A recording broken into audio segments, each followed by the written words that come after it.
सबसे पहले आप सबके भीतर आलोकित परमात्मा को मेरा सादर प्रणाम। सबसे पहले उस व्यक्ति के लिए जोरदार तालियां बजाई जाए जिन्होंने इस कार्यक्रम की रूपरेखा तैयार की और इनिशिएटिव लिया, श्रीमती अजंता चौधरी जी। ये जो कार्यक्रम है ये उनका ही ब्रेन चाइल्ड है। उन्होंने ही इस कार्यक्रम की एक्चुअली इनिशिएटिव ली थी। उन्होंने कहा कि एक देहदान पर कार्यक्रम होना चाहिए और स्वयं भी वो देहदान की इच्छुक रहीं। तो सबसे पहले इनके लिए बहुत बहुत अभिनंदन। और उसके बाद जो अभिनंदन के हकदार हैं वो हमारे अतिथि वक्ता डॉक्टर अनिल गुप्ता जी, जो Guinness world book of records में इनका नाम दर्ज है लंबे स्पीच के लिए, और एक बहुत शानदार संस्था चलाते हैं पॉजिटिव हेल्थ जोन, जिनकी चर्चा अभी महेंद्र तिवारी जी ने भी की। और हमारे डॉक्टर विनय राठौर जी अभी यहाँ पर है नहीं, लेकिन उन्होंने जो जानकारी दी वो मुझे उम्मीद है कि सबके लिए बहुत ही उपयोगी रही होगी और इससे बॉडी डोनेशन और ऑर्गन डोनेशन के कार्यक्रम में आगे और प्रोत्साहन मिलेगा लोगों को जो भी इसको सुनेंगे या समझेंगे। और डॉक्टर मनीषा सिन्हा ने जो देहदान पर अपनी बातें रखी, चिकित्सा शिक्षा में क्या योगदान है बॉडी का, उसके लिए बहुत ही सरल भाषा में, उसके लिए उनका बहुत बहुत आभार। तो आप तीनों के करतल ध्वनि से बहुत बहुत अभिनंदन। जब कोई वक्ता लास्ट में बोलता है तो उसके बाद बोलने को बहुत कम रह जाता है, क्योंकि सब कुछ बोल दिया गया होता है। तो इसलिए वक्ता हो तो सबसे पहले होना चाहिए, वरना बाद में होने पर कुछ आपने बोलने का सोचा हो तो आप बोल नहीं पाएंगे, क्योंकि पहले ही बोल चुके होंगे सब। तो मेरे साथ भी लगभग यही दशा है अभी। तो लेकिन फिर भी कुछ बातें जो अध्यास में संबंधित है मुझे लगता है कि वो कह देनी चाहिए और बहुत महत्वपूर्ण है। मेरी दृष्टि में देहदान आध्यात्मिकता की, स्पिरिचुअलिटी की न केवल शुरुआत है बल्कि उसका शिखर भी है। अगर हम यह कहें कि यह देहदान आध्यात्मिकता के साम्राज्य में प्रवेश करने का पासपोर्ट है तो कोई अतिशयोक्ति नहीं है। इसके पीछे जो आधार है वो यह है कि सारा जीवन इस देह को ही अपना बाने हम बैठे होते हैं। सारा जीवन ये देह मेरा है, इसके लिए सारा साज सामान चल रहा होता है। सब कुछ, सारी एक्टिविटी इस देह के इर्द गिर्द हो रही होती है। और जिस क्षण कोई व्यक्ति देह को समर्पित कर देता है, बाहर दान दे देता है, किसी के उपयोग के लिए दे देता है, इसका मतलब है कि उसकी अनासक्ति हो गई है देह के प्रति और स्वयं को उस देह से अलग देखना शुरू कर दिया मृत्यु के पहले ही। ये बड़ी बात है। ये बड़ी बात इसलिए है क्योंकि पूरी भगवत गीता के अध्याय 2 में आप अगर देखें तो श्री कृष्ण बता बता कर थक जाते हैं अर्जुन को, बार बार वही बातें पूछते हैं वो। श्री कृष्ण कहते हैं न जायते मृत्यते कदाचन नायम भूत्वा भविता वा न भूया अजो नित्यम शाश्वतोयम पुराणो न हन्यते हन्य माने शरीरे। अरे अर्जुन, तू समझता क्यों नहीं ये छोटी छोटी बातें? इस जो आत्मा है वो अजन्मा है, नित्य है, यह उत्पन्न नहीं होता, न मरता है, अनादि अनंत है, न मारा जाता है न मारता है। तो ये समझ में नहीं आती बात? हाँ समझ में आती है। फिर वो पूछते हैं फिर मैं कैसे युद्ध करूं? फिर वहीं पहुंच जाते हैं लौट के। फिर गीताकार श्री कृष्ण कहते हैं यम एनम वेत्ति हंतारम यश्चैनम मनते हतम उभौ तौ न विजानीतो न हन्यते। उसके बाद कहते हैं हाँ अब समझ में आई मुझे बात। फिर उसके बाद फिर सवाल पूछते हैं लेकिन मेरे प्रियजन खड़े हैं, मैं कैसे उनका वध करूं? यह तो बहुत ही अनैतिक है, कैसे मैं राजसुख भोगूं इनको मारकर? फिर उनको बताते हैं कि वसांसि जीर्णानि यथा विहाय नवानि गृह्णन्ति नरो प्राणी तथा विहाय सराराणि जीर्णान्यानि संयाति नवानि दे। अरे भाई, इतनी छोटी सी बात समझ में नहीं आती तुझे? ये जैसे शरीर के ऊपर जो कपड़ा है वो पुराना हो जाता है, हम छोड़ देते हैं उसे, नया कपड़ा धारण करते हैं। ठीक वैसे ही इस शरीर को छोड़कर हम अगले जन्म में नया शरीर धारण करते हैं, क्योंकि अब उपयोग की वस्तु नहीं रह गई है। तो इतनी बातें बताते चलते 17 अध्याय 18 अध्याय पूरा चल जाता है। बहुत मुश्किल होती है श्री कृष्ण को समझाने में। लेकिन कोई आदमी अगर देहदान का संकल्प लेता है तो उसने तो तत्क्षण ही आध्यात्मिकता के साम्राज्य में छलांग लगा दी। ये बहुत बड़ी बात है। तो अगर कोई देहदान का संकल्प ले रहा है मतलब वह अनासक्ति के मार्ग में चल पड़ा है, आध्यात्मिकता की आधी यात्रा पूरी हो गई है उसकी। तो कोई गंभीरता से इस विषय को सोचे तो ये बहुत बड़ी बात है आध्यात्मिक दृष्टि से, स्पिरिचुअलिटी की दृष्टि से। सामान्य व्यक्ति तो ऐसे ही हाँ सेवा का काम है जी करके दान कर दिया, लेकिन अगर कोई इसके गूढ़ में भीतर प्रवेश कर जाए इस विषय के तो उसका जीवन बदल सकता है। और जिसके लिए कई वर्षों वर्षों तक लोग तपस्या करते रहे ऋषि मुनि, वह काम इतनी आसानी से हो सकता है। लेकिन बड़ी विडंबना की बात है, जैसे डॉक्टर विनय राठौर ने भी बताया, कि हमारे पास बहुत अधिक ऑर्गन्स की आवश्यकता है और हमारे पास उपलब्धता कम है। जैसे वे कह रहे थे कि करीब 2 लाख किडनी डोनेशंस की आवश्यकता है और करीब करीब 10,000 5,000 किडनी डोनेशंस प्रति वर्ष होते हैं। करीब 50,000 लीवर ट्रांसप्लांटेशन की आवश्यकता है और होते कितने हैं? 1,500 2,000। और आई डोनेशंस का उसकी भी संख्या वेरी करती है रजिस्ट्री से रजिस्ट्री, लेकिन कहते हैं कि 25-30 हज़ार ट्रांसप्लांटेशन कॉर्निया ट्रांसप्लांटेशन हो पाते हैं, जबकि ज़रूरत है 1 लाख से ऊपर की। यस। और हार्ट फेल्योर्स जो है प्रति वर्ष 50,000 लोगों के हार्ट फेल हो रहे हैं। मतलब 50,000 हार्ट ट्रांसप्लांटेशन की आवश्यकता है, लेकिन उतनी उपलब्धता नहीं है, बहुत ही कम होते हैं। तो कुल मतलब यह है कि कहीं ना कहीं कोई गड़बड़ी है। तो इस पर एक सर्वे किया गया कुछ वर्ष पहले, तो उन्होंने जानने की कोशिश की भाई मामला क्या है, हिंदुस्तान में इतना कम क्यों होता है, जबकि विदेशों में ये संख्या 20-25 के आसपास है प्रति 10 लाख, और अभी हमारे यहाँ जो है 0.3, 0.4, 0.5 तक अधिकतम है। अभी मुंबई में बस थोड़ा सा ज़्यादा है, महाराष्ट्र में 2.5 के आसपास प्रति 10 लाख डोनेशंस जो हैं। तो क्या माजरा क्या है? तो पता लगाया गया, सर्वे किया गया, तो उसमें 3 बातें निकल कर आई। पहली बात ये निकल कर आई कि लोगों में अवेयरनेस ही नहीं है। ये ट्रांसप्लांटेशन है क्या ये समझ ही नहीं आता है, ऑर्गन डोनेशन है क्या ये समझ नहीं आता। कई लोगों को लगता है कि जो डोनेट करेगा वही ज़्यादा बीमार पड़ जाएगा, या उस व्यक्ति की बीमारी जिसको डोनेट किया गया उसे लग जाएगी। कुछ लोगों को लगता है कि अगर हमने दान वान कर दिया तो शायद मुक्ति से वंचित रह जाएंगे, शरीर को हमने छत कर दिया। कुछ को लगता है कि क्या अगर मैंने अपना अंग डोनेट किया, उस व्यक्ति के शरीर में गया, तो उसके कार्मिक संस्कार मुझे भी तो नहीं लग जाएंगे। ऐसी ऐसी भ्रांतियां हैं। अभी एक धर्मगुरु को मैं सुनता था, तो वो कह रहे थे कि मुझे किसी ने आकर आग्रह किया था कि आप कैंपेनिंग कीजिए ऑर्गन डोनेशन पे, आप इतने प्रभावशाली हैं, इतने प्रसिद्ध हैं, देश विदेश में आपका नाम है, तो अगर आप कैंपेनिंग करते हैं तो ये ऑर्गन डोनेशन बहुत तेज़ी से आगे बढ़ेगा। तो उन्होंने कहा कि मैंने मना कर दिया। तो लोगों ने पूछा भाई मना क्यों कर दिया? तो उन्होंने कहा कि मना इसलिए कर दिया कि मुझे लगा कि कमर्शियलाइजेशन हो जाएगा इसका काफ़ी ज़्यादा अगर कैंपेनिंग करते हैं। तो उनकी बातों में थोड़ी सच्चाई है, लेकिन अधिकांश बात यह है कि अब रूल्स रेगुलेशंस इतने स्ट्रिक्ट हो गए हैं कि इसका कमर्शियलाइजेशन होने की संभावना ना के बराबर है। ऐसे में इस तरह के कार्यक्रम की बड़ी आवश्यकता है और इसे कैंपेन की तरह चलाने की बहुत बड़ी आवश्यकता है।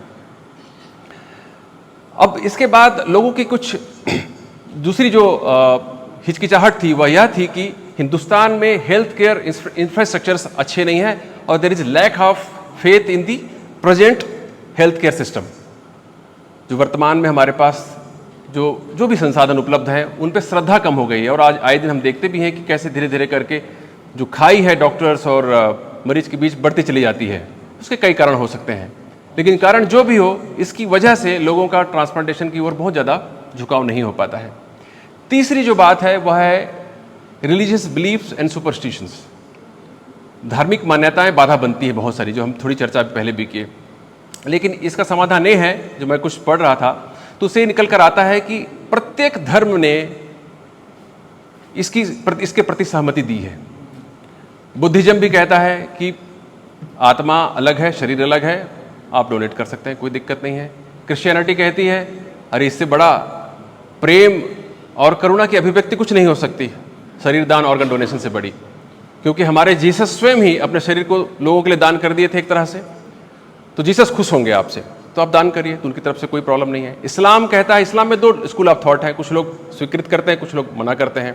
उनका कहना है कि ये तो अल्लाह की अमानत है जी, कुछ लोग कहते हैं, कुछ लोग इसको स्वीकार करते हैं। जी हाँ, तो वो उनकी मान्यताओं के हिसाब से, तो वो रिलेटेड मुस्लिमों को चाहिए कि अपने इमाम से बात करके इसकी जानकारी ले लें। सिखिज्म में भी इसको अच्छा माना गया है। सिखिज्म का तो आधार ही है नाम, सिमरन और सेवा। और सेवा का मतलब क्या होता है आखिर? करुणा से भरकर किसी की मदद करना सेवा है, उससे अलग तो और कोई परिभाषा नहीं हो सकती है। जब आप किसी के हित के लिए कुछ मदद करते हैं तो वह सेवा हो जाती है। तो इससे बड़ी क्या सेवा हो सकती है? किसी को आपने नया जीवन दे दिया। तो सिखिज्म भी इसको एंडोर्स करता है, इसके प्रति सहमति देता है। और बात आती है सनातन धर्म की। सनातन धर्म की जैनिज्म भी करता है, जैनिज्म भी करता है। क्योंकि वो भी आत्मा को अलग ही मानते हैं शरीर से। एक पुद्गल बस है शरीर, तो उससे अलग कुछ है ही नहीं। जी हाँ, तो सनातन धर्म भी कहता है कि आप सहर्ष दान करिए, और जो धर्माचरणों के मुख्य नियम है उसमें से मुख्य आधार है, उसमें दान सर्वोपरि है, जैसा कि डॉक्टर अनिल गुप्ता सर भी बता रहे थे। और दो मुख्य कहानियां आपने सुनाई, बहुत सुंदर कहानियां हैं वो, और विस्तार से सुनने योग्य हैं। मैं थोड़ा और उसको एक बार बताना चाहूँगा। बड़ी सुंदर कहानियां हैं, और इसके जरिए आप समझ पाएंगे कि कितना महत्वपूर्ण है ये दान। कहा जाता है कि पौराणिक काल में एक वृत्तासुर नाम का असुर हुआ।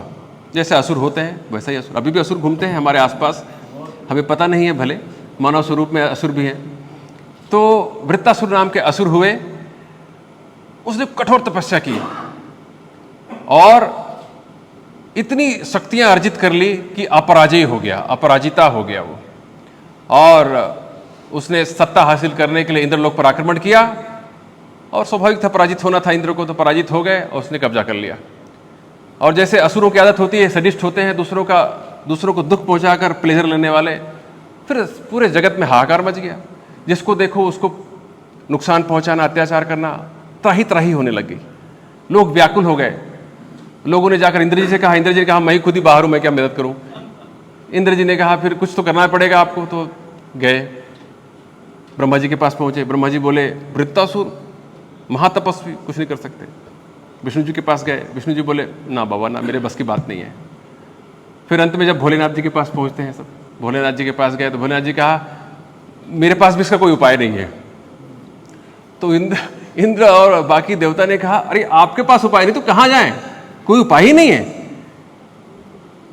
तो शिव जी ने कहा मैंने ऐसा नहीं कहा कि कोई उपाय नहीं, मेरे पास उपाय नहीं है ये मैंने कहा, ठीक है ना। एक उपाय है, एक तपस्वी है नीचे मृत्युलोक में, आप जाओ उनके पास में, वो आपका समाधान करेंगे। उन्हें नाम तो बताइए, दधी जी। दधी जी ने इतना तप किया था कि उनका शरीर अत्यंत कठोर हो गया था, शक्तिशाली हो गया था। एक एक कोशिकाओं में कह सकते हैं आप वज्र भरा हुआ था। जैसा सुनते ही तुरंत इंद्र और उनके देवता पहुंचे दधी जी के पास, उनसे निवेदन किया कि हमें आपकी मदद चाहिए। उन्होंने कहा कि मदद कैसे चाहिए? उन्होंने कहा आपका शरीर चाहिए।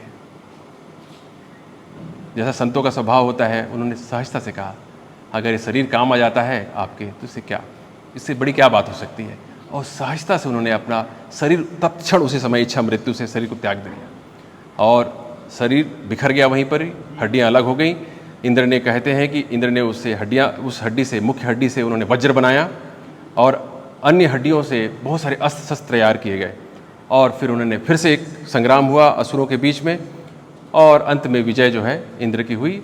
वृत्तासुर मारा गया, असुर मारे गए, और फिर से एक बार खुशहाली संसार में बहाल हो गई। ये बहुत सुंदर कथा है। तो ये शरीरदान की परंपरा सनातन धर्म में है। और राजा शिबी की कथा सुना रहे थे, उसमें ये कहा गया है कि राजा शिबी जो है, महाभारत में उनका उल्लेख है, अत्यंत दानशील, उदार, न्यायप्रिय, करुणाशील राजा हुए। इतनी ख्याति फैल गई थी उनकी, तो एक बार अग्निदेव और इंद्र को ये सूझा कि यार ऐसा क्या है, पीआर एजेंसी तो नहीं लगा रखा इन्होंने, एडवर्टाइजमेंट से फैला दिए होंगे बहुत अच्छे हैं करके, कंफर्म करते हैं, डाउट है। उन्होंने बोले कंफर्म करने चलते हैं, चलो। तो अग्निदेव जी ने कबूतर का रूप धारण किया और इंद्र ने बाज का रूप धारण किया। उस दिन की बात होगी जब वो राजा शिबी अपने छत पर बैठे हुए थे और ये तेजी से जो है कबूतर उनकी ओर उड़ता हुआ गया और उनकी गोदी में बैठ गया, पीछे पीछे बाज। तो जैसे ही उनकी गोदी पहुंचा, उसने कहा मुझे बताइए, त्राही माम, बाज मुझे मारने वाला है। तो उन्होंने कहा कि आप तो सबको अभयदान देते हैं, जो भी आपकी शरण में आते हैं उन्हें प्रोटेक्ट करते हैं, मुझे बचा लीजिए। तुरंत ही उसे छुपा लिया महाराजा शिबी ने। तो उसके बाद बाज पहुंचे, बाज ने कहा हमने देख लिया है आप छुपा रहे हो उनको, वो मेरा शिकार है और आप उसे इस तरह से नहीं छुपा सकते, वो मेरा आहार है, ये तो अधर्म है। तो महाराजा ने कहा कि लेकिन मेरा ये धर्म भी तो है कि मैं जो मेरे शरण में आए उसकी रक्षा करूं, यह भी मेरा धर्म है और मैं इसी के लिए जाना भी चाहता हूं। ये कैसा होगा कि मैं इसको आपको दे दूं? तो बहुत संवाद होता है और अंत में फिर बाज कहते हैं कि अगर आपको ऐसा लगता है कि आपको इसकी रक्षा करनी ही है तो आप इसके एवज में मुझे अपने शरीर का मांस दे दीजिए, उतना ही भार दे दीजिए जितना कि कबूतर का भार है। तौलते चले जाते हैं, लेकिन कबूतर का जो भार है वो कम नहीं होता, पलड़ा ऊपर ही रहता है।